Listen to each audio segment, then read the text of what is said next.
안녕하십니까. 저는 서울대학교 치과병원 소아치과에 근무하고 있는 신터전이라고 합니다.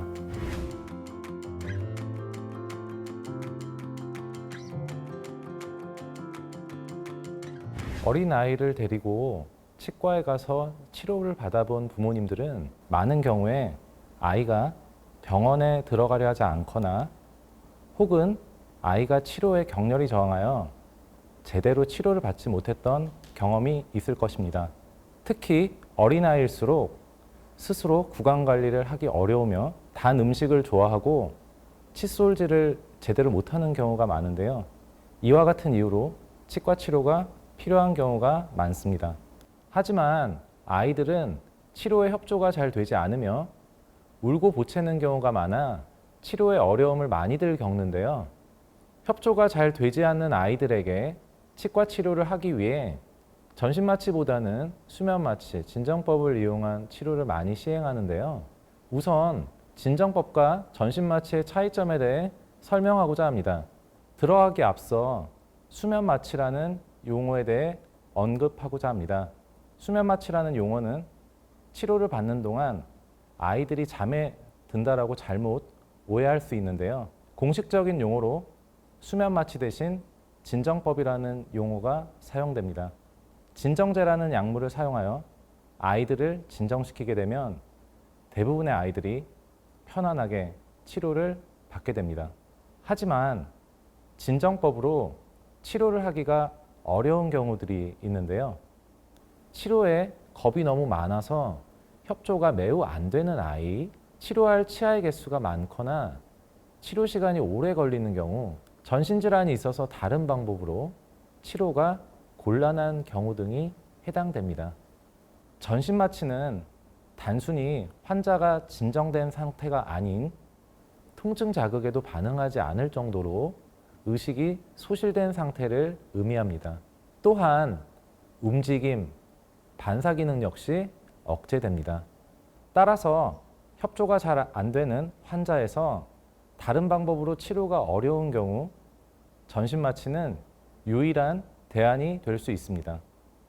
전신마취는 여러 치아의 치료를 단시간에 해야 하거나 치료의 질을 유지하기 위해 전신마취로 시행하는 것이 유리하거나 치료 시간이 매우 길 것으로 예상되는 경우 정신적, 신체적 이유로 전신마취가 유리하다고 생각되는 경우에 시행합니다. 그럼 전신마취는 어떻게 진행이 될까요?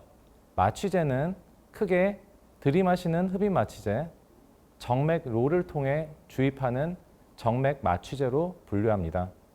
마취의 유도는 주로 정맥마취제를 통해 이루어지지만 마취의 유지는 대개 흡입마취제를 통해 이루어집니다. 마취를 하는 동안 환자의 호흡을 보조하기 위해 다음과 같은 관을 기관 내로 삽입하게 됩니다. 마취를 하는 동안 마취과 의사는 다음과 같이 아이의 활력 징후를 감시하고 마취 수준이 적절하게 유지되게 합니다. 그럼 전신마취를 통해 시행한 치료 결과는 어떻게 될까요? 다음은 2000년도에 미국 소아치과 학회지에 발표된 논문인데요. 전신마취와 치과 치료를 받는 경우 다른 방법을 사용했을 때보다 치료의 결과가 가장 좋고 치료 효과가 오래 지속되는 것으로 알려져 있습니다. 또한 2014년도에 발표한 논문에 따르면 전신마취 후 치과 치료를 시행하는 경우 치료 후 아이의 구강관리뿐만 아니라 삶의 질이 개선되었다는 연구 결과도 있습니다. 따라서 전신마취가 필요한 아이들에게 치과 치료를 시행한다면 좋은 치료 결과를 얻을 수 있습니다. 전신마취는 많이 위험한가요?